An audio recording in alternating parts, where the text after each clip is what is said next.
नमस्कार, जैसा आप देख पा रहे हो आज हम स्टैक डेटा स्ट्रक्चर को डिस्कस करने वाले हैं, जो एग्ज़ाम पॉइंट ऑफ व्यू से बहुत ही इम्पोर्टेंट चैप्टर रहने वाला है।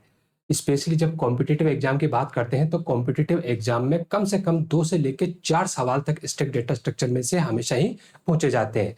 तो हम स्टैक डेटा स्ट्रक्चर को डिस्कस करें, उससे पहले हम ये देखते हैं कि जो हमारा नॉर्मल डेटा स्ट्रक्चर एरे होता है, वो किस तरीके से बिहेव करता है या उसका वर्किंग कैसा होता है। तो हमें पता है कि जब भी हम एरे की बात करेंगे तो एरे का सिंपल सा मीनिंग ये होता है कि store multiple values of same type.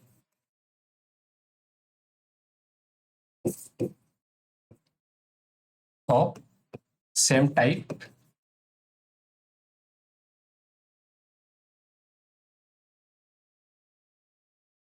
Under single name, या मैं यूं कहूं कि जो हमारा एरे होता है उस एरे के अंदर हम एक नेम में सेम टाइप की या होमोजेनियस टाइप की मल्टीपल वैल्यूज का क्या करवाते हैं, कलेक्शन करवाते हैं। जब भी हम एरे में ऑपरेशन की बात करते हैं, जब भी हम एरे के ऑपरेशंस की बात करते हैं और ऑपरेशन में भी स्पेशली जब हम इंसर्ट और डिलीट ऑपरेशन की बात करते हैं, तो एरे इंसर्ट और डिलीट ऑपरेशन को लेके बहुत ज्यादा फ्लेक्सिबल है। कैसे फ्लेक्सिबल है? क्योंकि जब भी हम एरे के अंदर इंसर्ट या डिलीट करवाने की बात करते हैं, इंसर्ट हो या फिर आपका डिलीट ऑपरेशन हो, तो इंसर्ट और डिलीट ऑपरेशन कहीं से भी हो सकते हैं। कहीं से भी होने का मतलब है आप चाहो तो बिगिनिंग से कर सकते हो,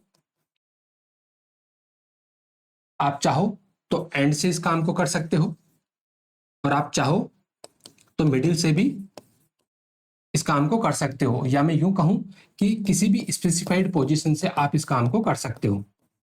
दैट मीन्स जब भी हमारे पास कोई एरे होता है और उस एरे में अगर हमें इंसर्शन ऑपरेशन परफॉर्म करना होता है, तो एरे में इंसर्शन ऑपरेशन आप नया एलिमेंट जो आएगा, नया एलिमेंट बिगनिंग में भी आ जाएगा, आप चाहो तो उसको एंड में भी इंसर्ट करवा सकते हो, या फिर आप उसको किसी स्पेसिफाइड पोजीशन पे भी क्या करवा सकते हो, इंसर्ट करवा सकते हो। सिमिलरली डिलीट ऑपरेशन के साथ में भी होता है। अगर आप पहले एलिमेंट को डिलीट करना चाहो तो ऑफकोर्स आप पहले एलिमेंट को डिलीट कर सकते हो, अगर आखिरी वाले एलिमेंट को डिलीट करना है तो आप आखिरी वाले एलिमेंट को भी डिलीट कर सकते हैं, और अगर किसी स्पेसिफाइड पोजीशन वाले एलिमेंट को डिलीट करना है तो आप स्पेसिफाइड पोजीशन वाले एलिमेंट को भी डिलीट कर सकते हैं। दैट मीन्स एरे जो होता है वो ऑपरेशंस को लेके बहुत ज्यादा क्या रहता है, फ्लेक्सिबल रहता है। लेकिन कुछ सिचुएशन या कुछ रियल लाइफ प्रॉब्लम कुछ ऐसी होगी हमारे पास, जहां पर एरे के थ्रू अगर हम इस काम को करने लगेंगे तो जो हमारा ऑपरेशन होगा वो बहुत ज्यादा कॉम्प्लेक्स हो जाएगा, या मैं यूं कहूं कि जो हमारा ऑपरेशन होगा वो बहुत ज्यादा इनएफिशिएंट हो जाएगा। फॉर एग्जाम्पल, जैसे मान के चलो, आपने देखा होगा कि जब भी आप किसी टेक्स्ट एडिटर में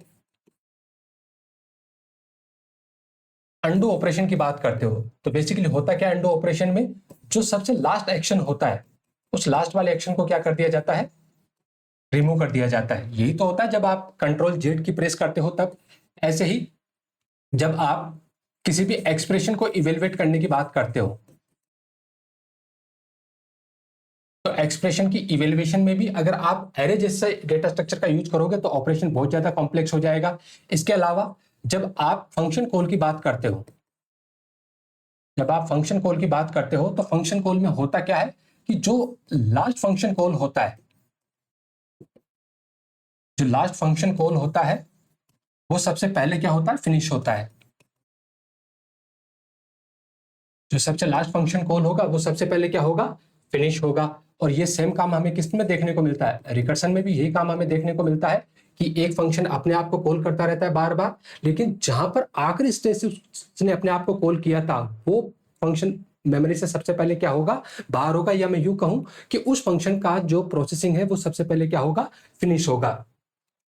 इसके अलावा अगर कुछ रियल लाइफ एग्जाम्पल की बात करें, तो जैसे मान के चलो कि आपके पास फाइल्स ऑफ बुक है, बहुत सारी बुक का क्या है आपके पास, ढेर है। जैसे इस टाइप से आपने बहुत सारी बुक्स रख रखी है, एक के बाद एक आपने बुक रख रखी है, तो होगा क्या, जो बुक आपने सबसे आखिरी में रखी थी उसी बुक को तो आप जब प्रोसेस करोगे तो सबसे पहले क्या करोगे, आप उसे प्रोसेस करोगे। ऐसे ही जब आपने मान के चलो कि हाथों में चूड़ियां पहनी हो, ठीक है, तो जब हाथों में आपने चूड़ियां पहनी होगी तो जो चूड़ी सबसे आखिरी में आपने पहनी होगी उसी चूड़ी को तो जब आप बाहर निकालोगे तो सबसे पहले क्या निकालोगे, आप बाहर निकालोगे। ये जितने भी ऑपरेशन अपन ने यहाँ पर देखे, तो यहाँ पर हो क्या रहा है कि जो लास्ट एक्शन हो रहा है ना, उसको हमेशा क्या मिल रही है, यहाँ पर प्रायोरिटी मिल रही है। और जो हमारा स्टैक डेटा स्ट्रक्चर होता है वो कुछ इसी के जैसा होता है कि जो हमारा लास्ट ऑपरेशन होता है उस लास्ट वाले ऑपरेशन को हमें क्या करना है, सबसे पहले प्रोसेस करना है। या मैं यूं कहूं कि जो भी कुछ आखिरी में हो रहा है उसको सबसे पहले क्या करो, आप प्रोसेस करो। उसको सबसे पहले क्या करें, आप प्रोसेस करें। तो एरे में क्या हो रहा था कि ऑपरेशंस को लेके बहुत ज्यादा फ्लेक्सिबिलिटी थी, लेकिन अब वक्त आ गया है कि उन ऑपरेशन पे क्या लगा दिया जाए, कुछ रेस्ट्रिक्शन लगा दिए जाए। और जब रेस्ट्रिक्शन की बात की जाएगी तो दो डेटा स्ट्रक्चर हमें ऐसे देखने को मिलते हैं जहां पर इंसर्शन और डिलीशन ऑपरेशन में हमें रेस्ट्रिक्शन देखने को मिलती है। पहला होता है हमारे पास स्टैक डेटा स्ट्रक्चर, और दूसरा आगे जाके हम पढ़ेंगे यहाँ पर क्यू डेटा स्ट्रक्चर, जहां पर इंसर्शन और डिलीशन कहीं से भी नहीं हो सकता। जब आप स्टैक की बात करोगे तो स्टैक में इंसर्शन और डिलीशन किसी एक ही एंड से होता है, ठीक है। और जो क्यू में जो इंसर्शन होगा वो एक एंड से होगा, और जो डिलीशन होगा वो आपका दूसरे एंड से होगा। जो आपका डिलीशन होगा वो कहां से होगा, आपका दूसरे एंड से होगा। तो आप इसको अनदर एंड बोल दीजिए। यहां पर एंड का मतलब क्या है, छोर से है, ठीक है। कि स्टैक के अंदर जो आपका इंसर्शन और डिलीशन होगा वो सिर्फ एक ही छोर से होगा, बाकी जो दूसरा वाला छोर होगा वो हमेशा बंद रहेगा, पैक रहेगा, आप उसको डिस्टर्ब नहीं कर सकते। लेकिन क्यू डेटा स्ट्रक्चर के अंदर जो इंसर्शन होगा वो एक छोर से होगा, और जो आपका डिलीशन होगा वो दूसरे छोर से होगा। स्टैक के अंदर जो एक एंड होता है जिसको आप इंसर्शन और डिलीशन करवाओगे उसको आप हमेशा क्या बोलते हो, टॉप एंड। कौन सा वाला बोलोगे आप उसको, टॉप। जबकि क्यू डेटा स्ट्रक्चर के अंदर इंसर्शन जिस एंड से होता है उस एंड को हम बोलते हैं रियर एंड, और जिस एंड से डिलीशन होता है उस एंड को हम क्या बोलेंगे यहाँ पर क्यू के अंदर फ्रंट एंड बोलेंगे। बाकी स्टैक डेटा स्ट्रक्चर का जो प्रिंसिपल होता है वो लीफो प्रिंसिपल होता है, मतलब जो एलिमेंट सबसे आखिरी में आता है स्टैक में उसको सबसे पहले प्रोसेस किया जाएगा। और क्यू के अंदर क्या होता है, फीफो प्रिंसिपल को काम में लिया जाएगा, first in first out, last in first out. मतलब जो काम सबसे पहले हुआ था, ठीक है, उसी को प्रोसेस भी आप क्या करोगे, सबसे पहले करोगे। मतलब यहां पर जो प्रायोरिटी मिलती है, ठीक है, वो हमेशा लास्ट वाले को पहले प्रायोरिटी मिलती है।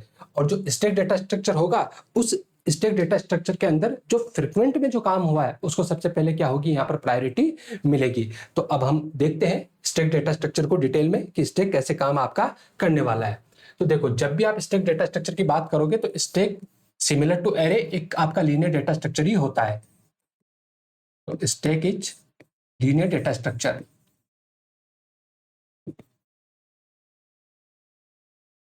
in which insertion and deletion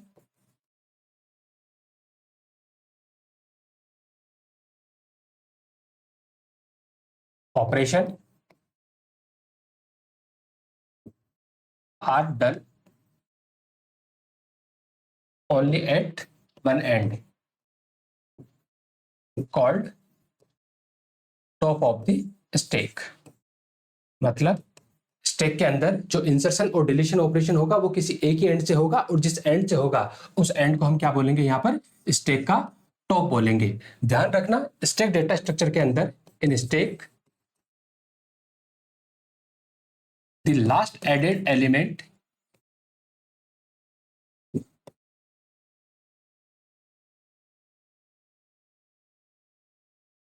removed first, that's why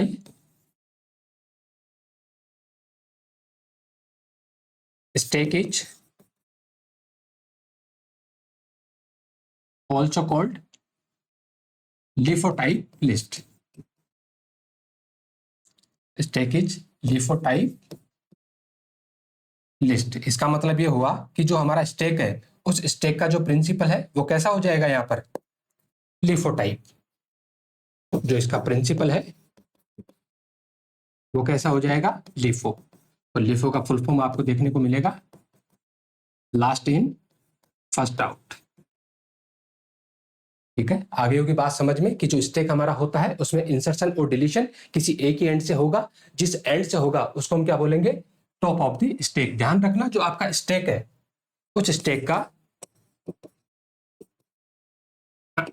another and is called base. And तो यहां पर भी दो ही होंगे, ठीक है। अरे भाई, कोई भी चीज है तो उसके छोर तो दो ही होंगे, ये पहला छोर ये दूसरा छोर। स्टैक के अंदर ये रेस्ट्रिक्शन दे रखा है कि इंसर्शन और डिलीशन एक ही एंड से होगा, और जिस एंड से होगा उसको आप क्या बोलोगे, टॉप। लेकिन जो दूसरा वाला छोर है उसको हम स्टैक में क्या बोलते हैं, बेस। जबकि क्यू के अंदर क्या होगा, एक छोर को आप बोलोगे फ्रंट और दूसरे वाले छोर को आप क्या बोलोगे, रियर बोलोगे। हालांकि उस बात को जब हम क्यों पढ़ेंगे तब और उसको हम डिटेल में डिस्कस कर लेंगे। अब स्टैक में होगा क्या, जो एलिमेंट सबसे आखिरी में आया है उसको सबसे पहले प्रोसेस किया जाएगा, और इसी वजह से इसको हम किस टाइप की लिस्ट बोलते हैं, लिफो टाइप की लिस्ट बोलते हैं, last in first out. Example हमने देख लिए थे स्टैक को लेके कि मान के चलो हमारे पास बहुत सारी बुक्स का ढेर है, ठीक है, तो उस बुक्स के ढेर में से जब अपन बुक्स को प्रोसेस करेंगे तो होगा क्या, जो बुक सबसे आखिरी में रखी थी उसी को तो सबसे पहले अपन निकालने की कोशिश करेंगे। ऐसे ही मान के चलो कैंटीन के अंदर बहुत सारी प्लेट्स का ढेर लगा हुआ है, तो जब कैंटीन के अंदर प्लेट्स का ढेर लगा हुआ है तो ढेर लगाते टाइम पे जो प्लेट सबसे आखिरी में रखी थी वही तो टॉप पे रखी हुई है, और जब उसको प्रोसेस करने की बारी आएगी या कोई स्टूडेंट आके कैंटीन से उस प्लेट को लेगा तो उसी प्लेट को तो लेगा जो कहां पर रखी हुई हो, सबसे टॉप पे रखी हुई हो। ऐसे बहुत सारे एग्जांपल है, जब अपन रोटी बनाते हैं, ठीक है, तो रोटी बनाते टाइम अपन एक जार में रखते जाते हैं, ठीक है, जैसे रोटी बनाई जार में रखते गए, लेकिन जब बलि चढ़ाने की बारी आएगी तो जो रोटी सबसे आखिरी में बनी थी उसकी बलि सबसे पहले चढ़ेगी। तो जब इस टाइप की प्रॉब्लम या इस टाइप की सिचुएशन हमारे पास आती है तब कौन सा वाला डेटा स्ट्रक्चर सुटेबल होता है, यहाँ पर स्टैक डेटा स्ट्रक्चर सुटेबल होता है, क्योंकि जो हमारा नॉर्मल डेटा स्ट्रक्चर एरे है अगर उसको लेके इस काम को हम करेंगे तो हमारा ऑपरेशन जो होगा वो इनएफिशिएंट हो जाएगा, बहुत ज्यादा कॉम्प्लेक्स हो जाएगा। ध्यान रखना, जब अपन ने डेटा स्ट्रक्चर को शुरू किया था उस टाइम पे हमने देखा था कि data structure is all about abstract data type, that means ADT. और एडीटी का सिंपल सा मतलब होता है कि एडीटी में ना केवल अपन वेरिएबल रखते हैं बल्कि उस डेटा पे जितने भी ऑपरेशन परफॉर्म होने वाले होते हैं उन ऑपरेशन को भी हम कंबाइन करके चलते हैं। दैट मींस जो आपका एब्स्ट्रैक्ट डेटा टाइप है वो बिहेवियर पे ज्यादा फोकस करता है कि कौन से डेटा स्ट्रक्चर के साथ में कौन सा वाला बिहेवियर होना होता है। इसी वजह से उसका जो मेन फोकस होता है वो मेन फोकस इस बात पे होता है कि आप कौन सा वाला ऑपरेशन परफॉर्म कर रहे हो, इस बात से नहीं होता है कि वो किस तरीके से इंप्लीमेंट होगा। दैट मींस वो इंप्लीमेंटेशन से हमेशा ही क्या होता है, इंडिपेंडेंट होता है। आप उसको इंप्लीमेंट करना चाहो, आप एरे के थ्रू इंप्लीमेंट करो, आप लिंक लिस्ट के थ्रू इंप्लीमेंट करो, उस बात से कोई फर्क नहीं पड़ता है। तो यही बात यहाँ लिखी हुई है कि ए stack is a abstract data type because A stack defined by it's behaviour. और बिहेवियर को आप क्या बोल देते हो, ऑपरेशन। और ऑपरेशन को कई बार आप क्या बोल देते हो, यहाँ पर फंक्शन बोल देते हो, ठीक है, रादर देन इट्स इंप्लीमेंटेशन। हमेशा हम इंप्लीमेंटेशन को लेके कोई भी फिक्र नहीं करेंगे कि हम इसको एरे के थ्रू इंप्लीमेंट कर रहे हैं या लिंक लिस्ट के थ्रू इंप्लीमेंट कर रहे हैं। बस इंपॉर्टेंट क्या है, उसके बिहेवियर इंपॉर्टेंट है, उसके फंक्शन इंपॉर्टेंट है। और जब आप स्टैक को लेके काम करोगे तो स्टैक के जब ऑपरेशन या बिहेवियर की बात आएगी तो यहाँ पर कुछ फंडामेंटल ऑपरेशन होते हैं, जैसे आपका पुश ऑपरेशन होता है, आपका पॉप ऑपरेशन होता है, इसके अलावा आपका पीक ऑपरेशन होता है। ये तीन बेसिक या फंडामेंटल ऑपरेशन होते हैं। इसके अलावा यहाँ पर हम इज फुल ऑपरेशन भी देखेंगे, इज एम्प्टी ऑपरेशन भी देखेंगे, एंड एक साइज ऑपरेशन भी हम यहाँ पर डिस्कस करने वाले हैं। लेकिन जब भी स्टैक को लेके ऑपरेशन की बात आएगी तो ये तीन मेन फंडामेंटल ऑपरेशन होते हैं, पुश ऑपरेशन, पॉप ऑपरेशन और पीक ऑपरेशन। अब पुश ऑपरेशन जो होता है उसका सिंपल सा काम होता है कि स्टैक में जो भी नया एलिमेंट आएगा वो कौन से ऑपरेशन के थ्रू आएगा, पुश ऑपरेशन के थ्रू आएगा। मतलब पुश का जो लॉजिक है उसी लॉजिक के थ्रू स्टैक में डेटा इंसर्ट हो सकता है। एरे की तरह नहीं होगा कि आपने इंडेक्स दी और जो इंडेक्स आपने दी वहां पर आपने डेटा रख दिया। पॉप का सिंपल सा मतलब ये होगा कि आपके पास स्टैक है, उस स्टैक में से जो एग्जिस्टिंग एलिमेंट है उस एग्जिस्टिंग एलिमेंट को रिमूव करने का जो प्रोसेस होगा उसको आप पॉप बोलोगे। और पिक का सिंपल सा मतलब होता है कि स्टैक के टॉप पे क्या रखा हुआ है उस एलिमेंट को शो करवाना, ना कि उसको रिमूव करना। मतलब जो आपका पिक ऑपरेशन होगा वो कभी भी स्टैक को मॉडिफाई नहीं करता है। ये बात आप चाहो तो यहां पर नोट कर लीजिए कि peek operation never modify stack. बाकी जो आपका पुश और पॉप ऑपरेशन होते हैं ये दोनों स्टैक को क्या करते हैं, मॉडिफाई करते हैं। मतलब कोई ना कोई चेंजेस उसमें करेंगे, क्योंकि पुश जब होगा तो नया एलिमेंट आएगा तो आपका स्टैक मॉडिफाई होगा, और जब पॉप ऑपरेशन परफॉर्म करोगे तो एग्जिस्टिंग एलिमेंट रिमूव होगा, तो उस केस में भी आपका स्टैक क्या होगा, यहाँ पर मॉडिफाई होगा। अब स्टैक के ऑपरेशन की बात करें तो ऑपरेशन हमने देख लिए कि ब्रॉडली यहाँ पर तीन तरह के ऑपरेशन मैन होते हैं। बाकी तीन हम और एक्स्ट्रा ऑपरेशन भी जब प्रैक्टिकली इंप्लीमेंट करेंगे स्टैक को तो उस केस में हम इज एम्प्टी, इज फुल और साइज फंक्शन को भी डिस्कस करने वाले हैं। तो जब भी स्टैक के ऑपरेशन की बात आएगी तो सबसे पहला जो ऑपरेशन होता है उसको हम बोलते हैं पुश ऑपरेशन। और पुश ऑपरेशन का सिंपल सा मतलब होता है the process of adding new element to the top of stack is called push operation.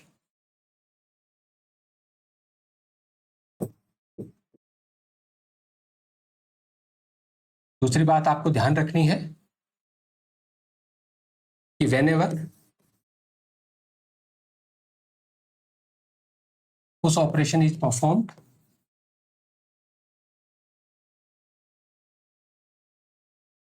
stack top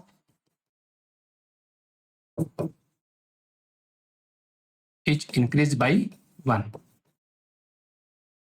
जब जब आप स्टैक में पुश ऑपरेशन परफॉर्म करोगे तब तब आपको क्या करना है, टॉप की वैल्यू को 1 से बढ़ाना है. और एक सबसे इंपॉर्टेंट बात आपको यहां पर ध्यान में ये रखनी है कि मान के चलो आपका स्टैक पहले से ही फुल है. If stack is already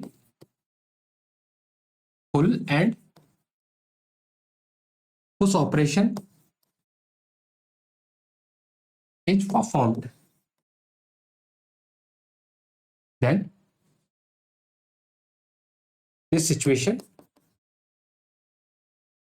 is called stack overflow.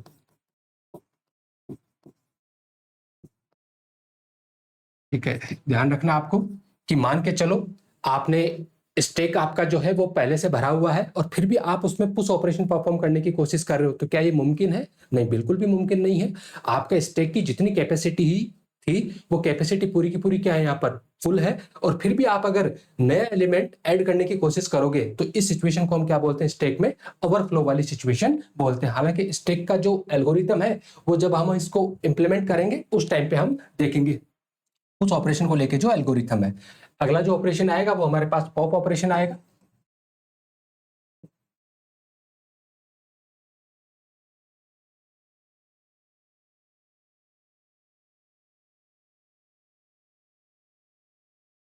तो पॉप का सिंपल सा मतलब होगा the process of removing existing element from top of stack is called pop operation.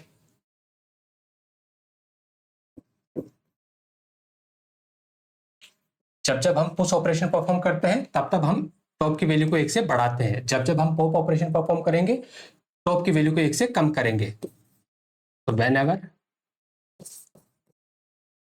pop operation is performed,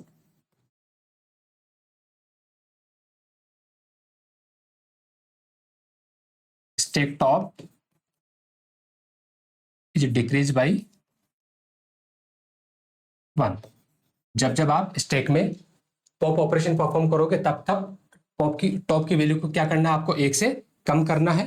और सिचुएशन यहां पर भी हो सकती है कि मान के चलो if stack is already empty, मतलब आपका स्टैक क्या है, एम्प्टी है, उसमें किसी भी तरह का कोई एलिमेंट नहीं है. And pop operation is performed.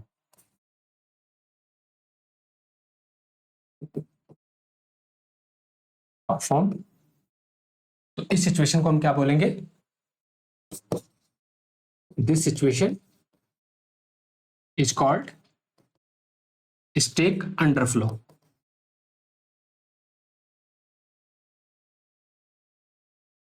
ठीक है, कई बार तो यहीं से सीधा सीधा सवाल आ जाता है अंडरफ्लो क्या होता है, ओवरफ्लो की सिचुएशन कब आती है.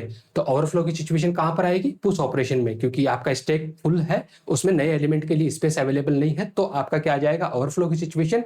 और आपका स्टैक पूरा का पूरा क्या है, खाली. हालांकि पूरा का पूरा खाली है, ये हम कैसे पता करेंगे, हम किस टाइप से उसको क्या करने वाले हैं, इंप्लीमेंट करने वाले हैं, वो इस बात पर डिपेंड करता है. अगर आप एरे के थ्रू इंप्लीमेंट कर रहे हो तो फिर एरे का लॉजिक लगेगा, और अगर आप लिंक लिस्ट के थ्रू इंप्लीमेंट कर रहे हो तो फिर लिंक लिस्ट वाला क्या लगेगा, यहाँ पर लॉजिक लगेगा. तो आपके पास स्टैक पूरा का पूरा खाली है और फिर भी आप उसमें से एलिमेंट को रिमूव करने की कोशिश कर रहे हो, मतलब पॉप ऑपरेशन परफॉर्म करने की कोशिश कर रहे हो, तो फिर इस सिचुएशन को हम क्या बोलेंगे, स्टैक अंडरफ्लो की सिचुएशन बोलेंगे। अगला जो ऑपरेशन आता है वो हमारे पास पीक ऑपरेशन आता है। तो पीक ऑपरेशन का सिंपल सा मतलब the process of accessing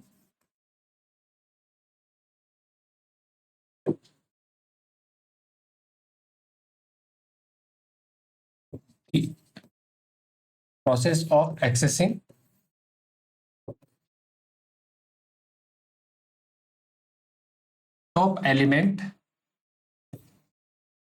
stack without removing it is called peak operation।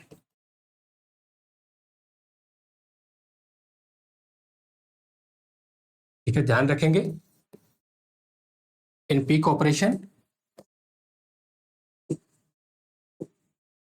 in peak operation